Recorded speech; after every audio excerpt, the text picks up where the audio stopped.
गंगा दशहरा एक महत्वपूर्ण हिंदू पर्व है जो गंगा नदी की अवतरण का जश्न मनाता है। इस दिन गंगा में स्नान करने से पापों से मुक्ति मिलती है और आध्यात्मिक शुद्धि प्राप्त होती है। गंगा दशहरा के रोचक तथ्य। दशहरा का अर्थ।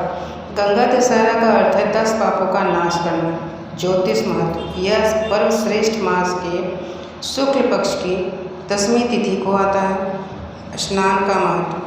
गंगा जल में स्नान करने से पाप, रोग और मानसिक कष्ट दूर होते हैं। गंगा दशहरा की पूजा विधि। स्नान। गंगा में स्नान करना सर्वोत्तम माना जाता है। पूजन। गंगा माता का पूजन करें। गंगा जल, पुष्प, दीपक और धूप से आरती करें। दान। इस दिन दान का विशेष महत्व है। वस्त्र, भोजन, जल और धन का दान करें। प्रार्थना।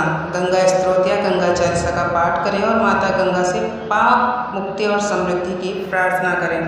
दीपदान। संध्या समय में दीप जलाकर गंगा मां में प्रवाहित करें। गंगा दशहरा की कहानी इस प्रकार है। प्राचीन समय में राजा सगर के 60,000 पुत्र थे। एक बार उन्होंने अश्वमेध यज्ञ किया जिसमें उनका यज्ञ का घोड़ा इंद्र द्वारा चुराकर ऋषि कपिल मुनि के आश्रम में बांध दिया गया।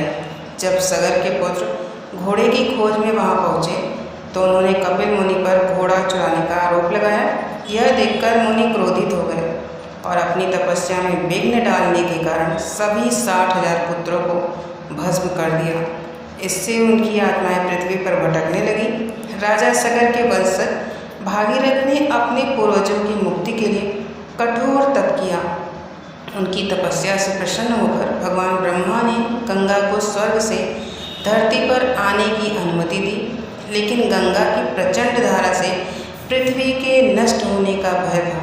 इस समस्या को सुलझाने के लिए भगवान ने शिव से अपनी जटाओं में गंगा की धारा को रोककर उसे नियंत्रित किया और धीरे धीरे धरती पर प्रवाहित किया। गंगा का धरती पर अवतरण श्रेष्ठ शुक्ल पक्ष की 10वीं तिथि को हुआ, जिसे गंगा दशहरा कहा जाता है। इस दिन गंगा में स्नान करना और पूजा करने से सारे पाप नष्ट हो जाते हैं और मोक्ष की प्राप्ति होती है। दोस्तों, कहानी कैसी लगी? एक लाइक और कमेंट तो बनता है। कमेंट में ज़रूर बताएं कि कहानी आपको कैसी लगी।